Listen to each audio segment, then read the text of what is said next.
Assalamualaikum warahmatullahi wabarakatuh. Perkenalkan, nama saya Vera dengan NIM E281-20004 dari Fakultas Pertanian Universitas Tadulako. Baiklah, sekarang saya sedang berada di Kabupaten Sigi, Kecamatan Marawola, Desa Sunju.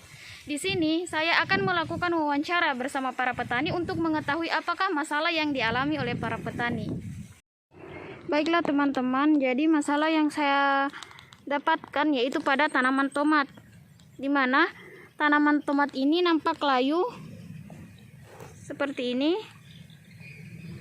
dan batangnya itu busuk seperti pada video ini.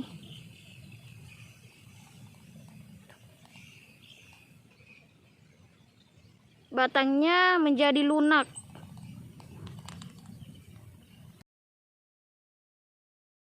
Baiklah teman-teman, di sini saya akan melakukan wawancara bersama Bapak Roni yang mempunyai tanaman tomat yang ternyata setelah dilihat tadi banyak tanaman tomatnya yang layu. Terus dibilang Bapak setelah 3 hari biasanya tanaman tomat tersebut akan menguning kemudian mati, dan apabila dicabut maka akarnya menjadi busuk. Nah, apakah Bapak Roni tahu apa nama penyebabnya? Cuman orang-orang bilang katanya kena Leucosarium, sekarang kan banyak yang begitu. Oh, orang bilang katanya terkena Ini teman di Leucosarium. sini juga begitu, semua yang di Porame begitu banyak. Kira-kira Bapak Roni tahu nama penyakitnya? Maksudnya penyebab penyakitnya? Ya tahu sih. Nah, kalau misalnya tanamannya sudah seperti itu, bagaimana langkah pengendalian yang Pak Roni biasa lakukan? Ya cuman kita semprot pakai kumis saja. Jadi biasanya kan 2 hari sekali. Pakai fungisida. Iya. Nama anunya, nama Kalau yang produknya boleh ditahu? Yang saya pakai itu mereknya cuma sekarang yang cair atau toksin. Karena yang saya semprot itu pakai itu sempat berhenti. Begitu. Sempat berhenti berarti kemudian biasa masih ada yang berlanjut. Iya, ini kan lambat lagi katanya nyemprot ini. Tadi saya lihat banyak yang lagi. Oke, makasih Pak Roni. Iya. Baiklah, sekian wawancara kami bersama Pak Roni. Ya, saya akhiri wawancaranya. Wassalamualaikum warahmatullahi wabarakatuh. Baiklah teman-teman, kembali lagi bersama saya. Jadi di sini saya akan menjelaskan mengenai penyakit yang saya temukan di lapangan dengan berdasarkan pada kajian literatur yang telah saya baca. Jadi berdasarkan kajian literatur, saya mengidentifikasi bahwa penyakit yang saya temukan pada tanaman tomat yaitu penyakit layu bakteri. Yang dimana penyakit layu bakteri ini disebabkan oleh bakteri Pseudomonas solanoserum atau yang sekarang dikenal dengan nama Ralsonia solanoserum. Nah, ternyata bakteri Ralsonia solanoserum ini ditemukan tidak hanya menginfeksi tanaman tomat saja, tapi juga menginfeksi tanaman lain seperti tanaman pisang, tembakau, kentang, dan juga kacang tanah. Nah, kemudian bagaimana gejala dan tanda penyakit layu bakteri pada tanaman tomat? Adapun gejala yang saya temukan di lapangan, yang pertama yaitu daun menjadi layu dengan pinggiran yang mengering, seperti terbakar. Nah, seperti yang dilihat pada gambar. Kemudian yang kedua yaitu batangnya berwarna hitam kecoklatan, dan apabila ditekan akan terasa lunak dan basah. Selanjutnya yang ketiga yaitu apabila tanaman dicabut, maka ditemukan kondisi akar yang busuk, seperti adanya cairan pada akar tersebut. Nah, kemudian tanda penyakit yang ditemukan di lapangan. Nah, berdasarkan kajian literatur yang saya baca, saya mengetahui bahwa ada 2 macam penyakit layu pada tanaman tomat, yaitu penyakit layu yang diakibatkan oleh bakteri dan penyakit layu yang diakibatkan oleh jamur. Penyakit layu yang diakibatkan oleh bakteri ini yaitu nama penyakitnya layu bakteri, sementara yang diakibatkan oleh jamur nama penyakitnya yaitu layu fusarium. Nah, bagaimana cara membedakan kedua penyakit tersebut?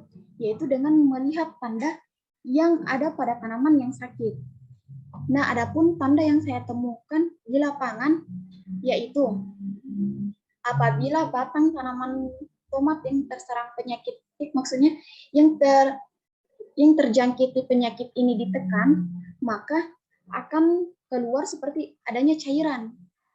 Sementara apabila akarnya dicabut, maka akan keluar lendir, yang dimana berdasarkan pada kajian literatur diketahui bahwa lendir ataupun cairan tersebut merupakan massa dari bakteri. Nah, selain itu, ada cara untuk mengidentifikasi apakah penyakit pada tanaman tomat tersebut merupakan penyakit layu fusarium ataupun layu bakteri, yaitu dengan cara mencabut akarnya, lalu memotongnya, kemudian direndam pada air. Dan apabila ada eksudat yang keluar yang menyerupai asap, maka dapat dipastikan bahwa tanaman tomat tersebut terjangkiti penyakit layu bakteri, bukan layu fusarium yang diakibatkan oleh cendawan Fusarium oxyporum. Nah, selanjutnya yaitu hasil wawancara saya bersama Pak Roni yang sedang membudidayakan tanaman tomat. Jadi saya menanyakan beberapa hal. Yang pertama yaitu apakah petani tahu nama patogen yang menyerang tanaman tomatnya? Nah, jawaban Pak Roni yaitu tidak tahu. Kemudian, apakah petani tahu nama penyakit yang menjangkiti tanaman tomatnya? Pak Roni menjawab, sepertinya tanaman tomat saya itu terjangkiti layu fusarium. Jadi, cara Pak Roni mengendalikan penyakit layu fusarium yang dia diagnosa itu dengan menyemprotkan fungisida. Nah, pada poin kedua inilah dapat dilihat bagaimana kekeliruan Pak Roni dalam mendiagnosa penyakit yang ada pada tanaman tomatnya.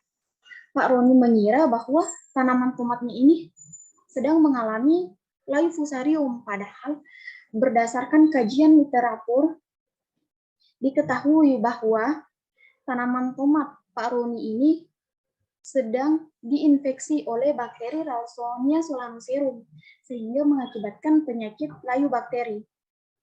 Nah, untuk itu, bagaimana solusi pengendalian penyakit berdasarkan literatur? Yang pertama dengan menggunakan bibit yang telah direndam bakterisida. Nah, berdasarkan literatur diketahui bahwa semakin tinggi konsentrasi bakterisida pada saat melakukan perendaman, maka semakin rendah pula tingkat serangan bakteri pada tanaman tomat. Nah, yang kedua dengan menggunakan agen hayati seperti Pseudomonas fluorensis dan Bacillus subtilis.